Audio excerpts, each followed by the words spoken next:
पहले मरहले में तकरीबन 50% से थोड़ा सा ज्यादा का इलाका है जिसे येलो लाइन बोलते हैं।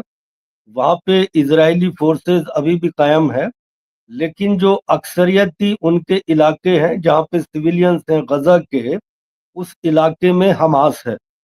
और हमास ने बड़ी तेजी के साथ इस सीज फायर के बाद जो अपने लॉसेस थे उनको रिप्लेस किया है, अपने आप को रिआर्म कर रहे हैं, मुनज्जम कर रहे हैं, ऑर्गेनाइज कर रहे हैं। जो एक और बड़ा गहरा इशू इसके अंदर चल रहा है वो ये है कि जो तुर्की के प्रेसिडेंट हैं रजब तैयब अर्दवान, वो बड़े कीन हैं कि तुर्की की फोर्स इसके अंदर शामिल हो। और इसको जो नेतन्याहू है वो इसे बड़ी शिद्दत से अपोज कर रहे हैं। जितनी भी अमेरिकन सैटेलाइट्स थी वो सब इसराइल के लिए अवेलेबल थी, और इसके साथ साथ जर्मनी की भी, फ्रांस की भी और ब्रिटेन की भी। तो अपनी तमाम तर कुवत लगाने के बावजूद वो हमास को वहां पे न्यूट्रलाइज नहीं कर पाए, खत्म नहीं कर पाए। तो मेरा ऐसा असेसमेंट है कि जो भी फोर्स वहां पे आएगी वो इस पोजीशन में नहीं रहेगी कि हमास को बाई फोर्स वहां पे डिसआर्म कर सके। जबकि ईरान का कहना है कि वो ऑफ द टेबल है, ना ही मिसाइल्स के ऊपर कोई डिस्कशन होगा, ना ही ईरान की जो सपोर्ट मज़ाहमती ग्रुप्स के ऊपर है उनके साथ कोई भी कंप्रोमाइज होगा। और जो भी बातचीत होगी, अगर आप देखें अभी तक जो बातचीत चल रही है वो सिर्फ न्यूक्लियर इशू के ऊपर चल रही है।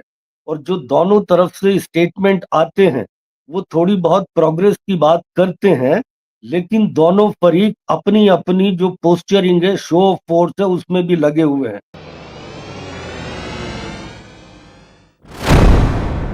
और यही एक अच्छा तजिया पेश किया है राशिद रिजवी साहब ने इजराइल गदा और इसके हालात को लेकर के।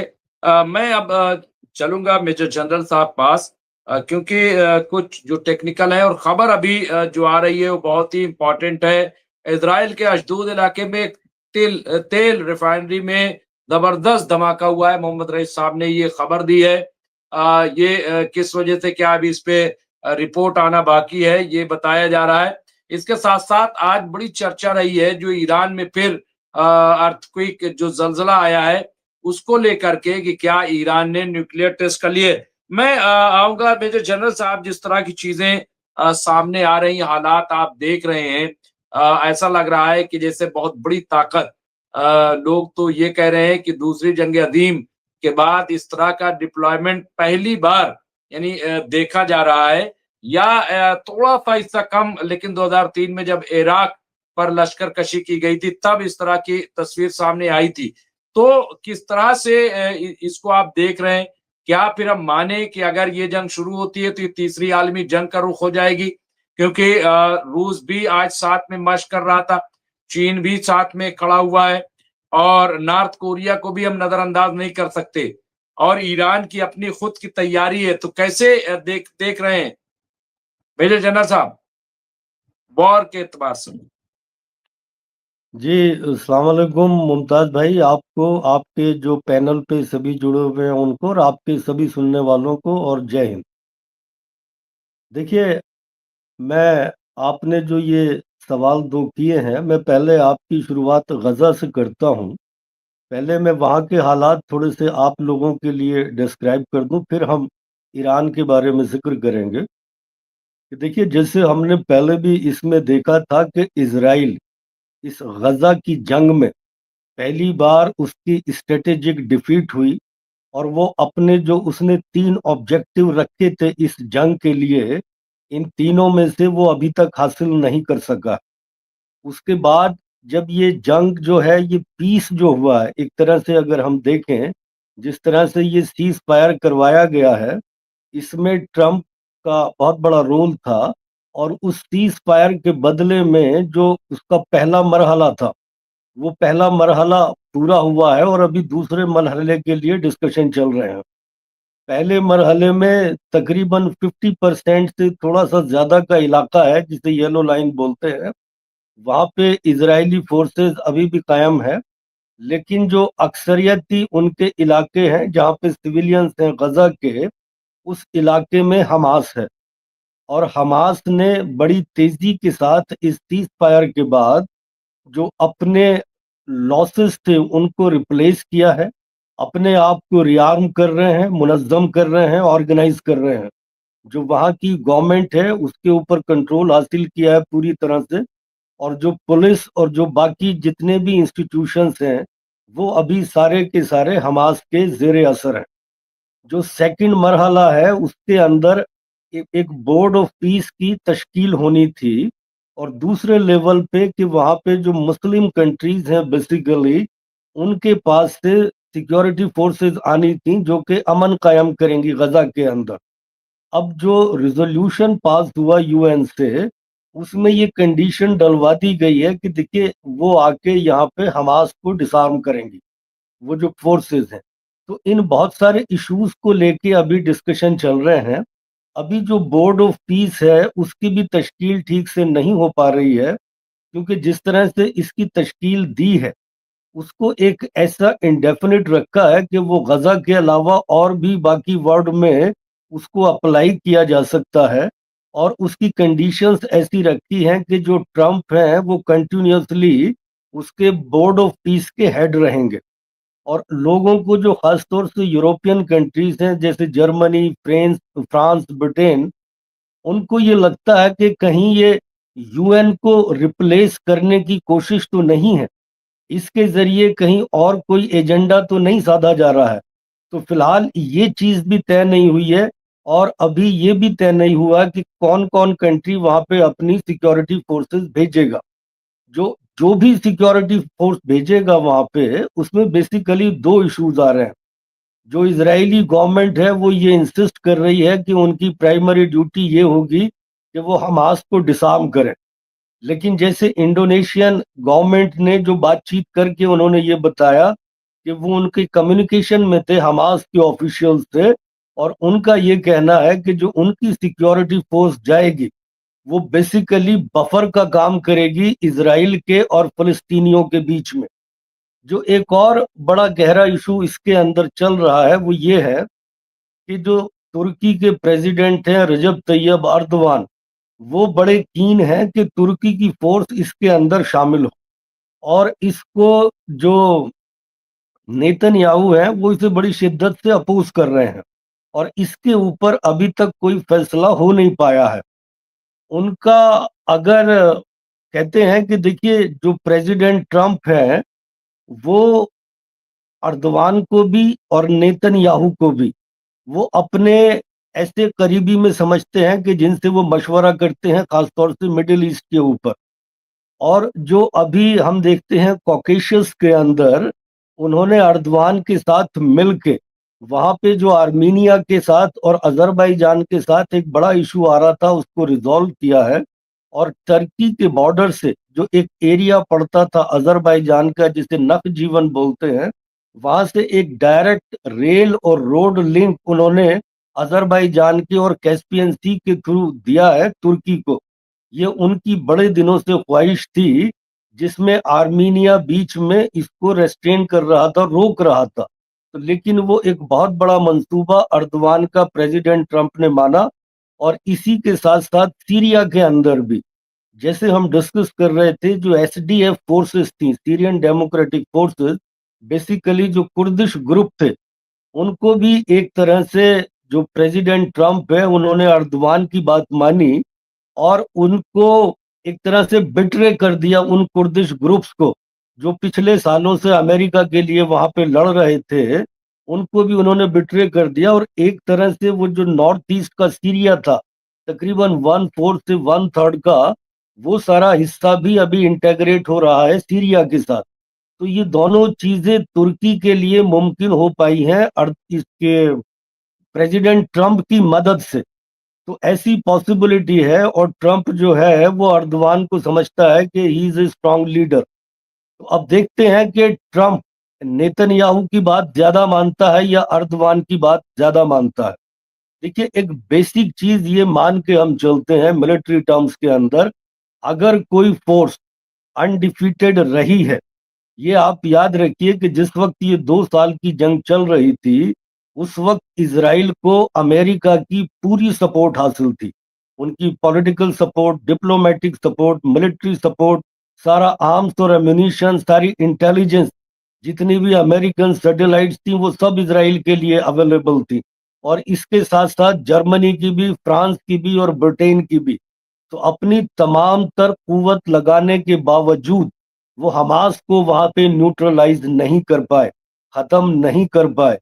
तो मेरा ऐसा असेसमेंट है कि जो भी फोर्स वहां पे आएगी वो इस पोजीशन में नहीं रहेगी कि हमास को बाई फोर्स वहां पे डिसआर्म कर सके। हमास अपने बातचीत का सिलसिला जारी रखे हुए है। उनका ये कहना है कि देखिए, हमारे पास ऐसा कोई आर्म्स नहीं है जो हम आपको दें। ना हमारे पास एयरफोर्स है, ना हमारे पास आर्टिलरी है, ना हमारे पास आर्मर्ड है, कोई टैंक है, ऐसा कुछ नहीं है। हमारे पास सिर्फ लड़ने का जज्बा और हौसला है, उसको हम दुश्मन के हवाले नहीं कर सकते। और जो भी होगा, उनके जो भी हथियार हैं उनके पास, वो बेसिकली स्मॉल आर्म्स है, और जिनको वो लोकली मैन्युफैक्चर करते हैं।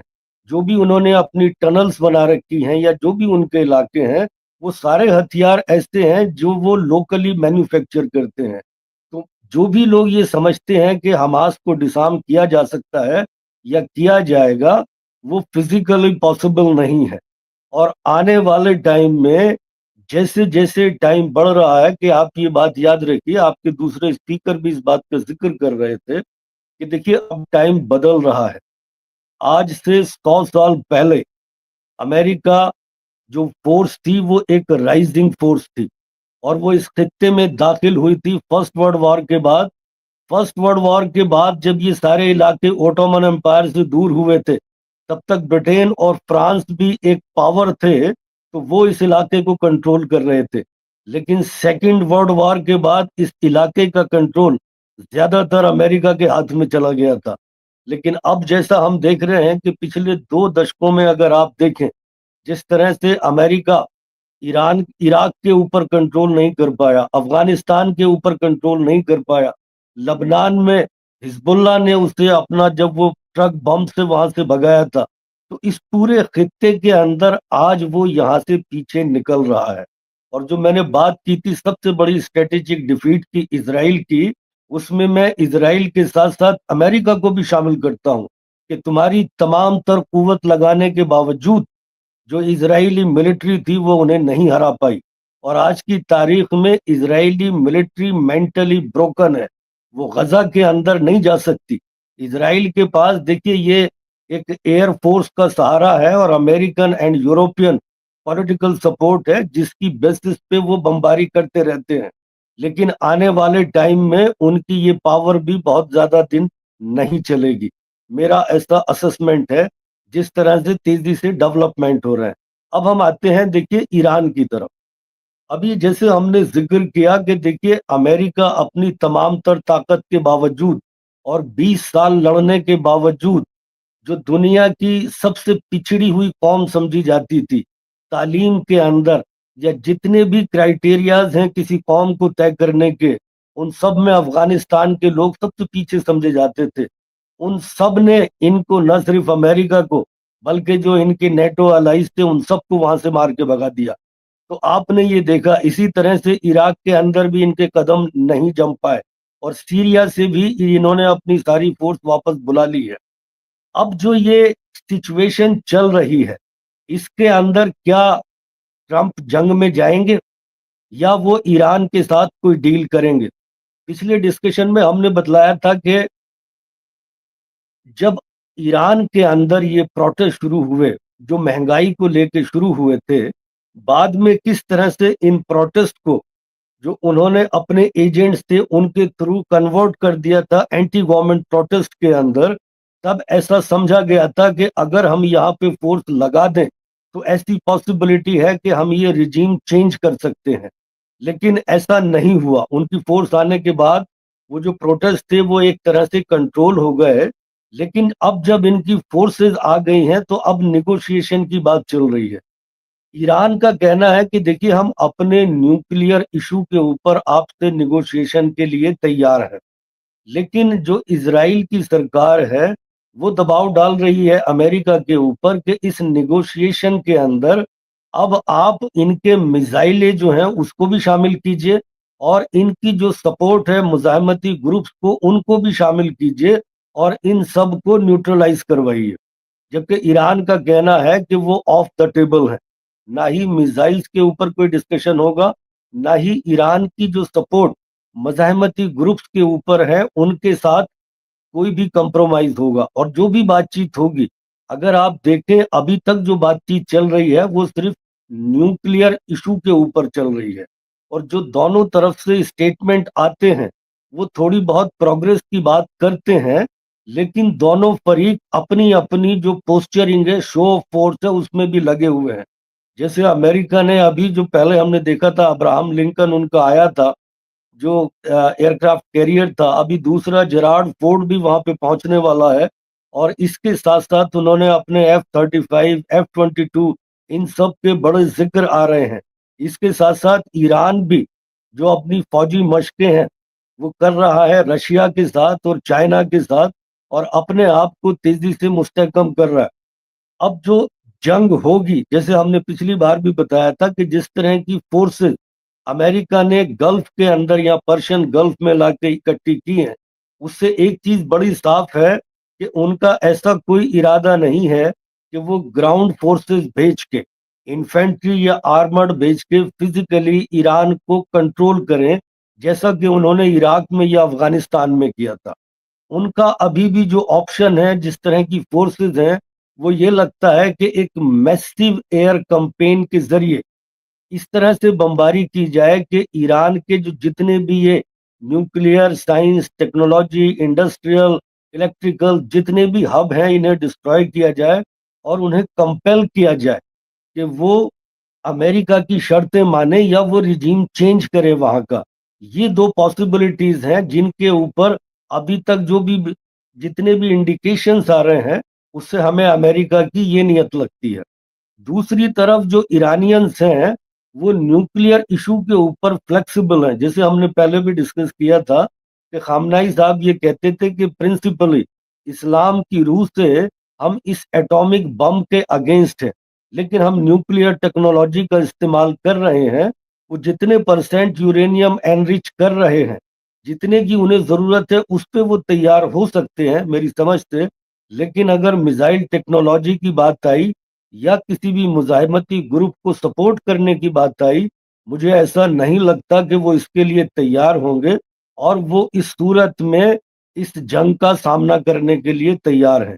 और मेरी नज़र में वो एक बड़ा सरप्राइज देंगे अमेरिका को।